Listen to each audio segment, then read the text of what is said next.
Hi guys, Upamaka Shri Venkateswara స్వామి టెంపుల్కి అయితే వచ్చాము మేము. సో ఇక్కడ శ్రీ ఆంజనేయ మూవీ షూటింగ్ అయితే ఇక్కడే జరిగింది. సో నేను అందులో ఒక క్లిప్ మీకు ఇక్కడ చూపిస్తాను, అంటే ఆ సీన్ ఎక్కడ జరిగిందని చెప్పేసి. సో ఇక్కడైతే గ్రిల్స్ వేసేసారు. మీరు ఇప్పుడు స్ట్రైట్గా ప్లేస్ చూస్తున్నారు కదా, అక్కడ అయితే సీన్ జరిగింది. నేను ఆ సీన్ని క్లిప్ యాడ్ చేస్తాను.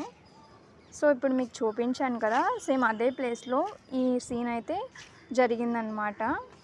అప్పుడైతే 20 years బ్యాక్ కదా, సో టెంపుల్ అంత డెవలప్ అవ్వలేదండి. సో ఇప్పుడైతే టెంపుల్ డెవలప్ అయిందనమాట. అంటే పెయింటింగ్స్ అవి వేశారు. డబ్బులు సంపాదించలేకపోతున్నాం, సినిమాల్లోకి రాజకీయాల్లోకి ఎలా వెళ్ళాలో అర్థం కాక నిజమని తెలిసి కూడా మాట్లాడలేకపోతున్నాం అండి. నిజమే పెద్ద అబద్ధం అయిపోయింది కాబట్టి పేడకూడంగా మాట్లాడినా పచ్చి నిజాలు. Thanks for watching. Like, share and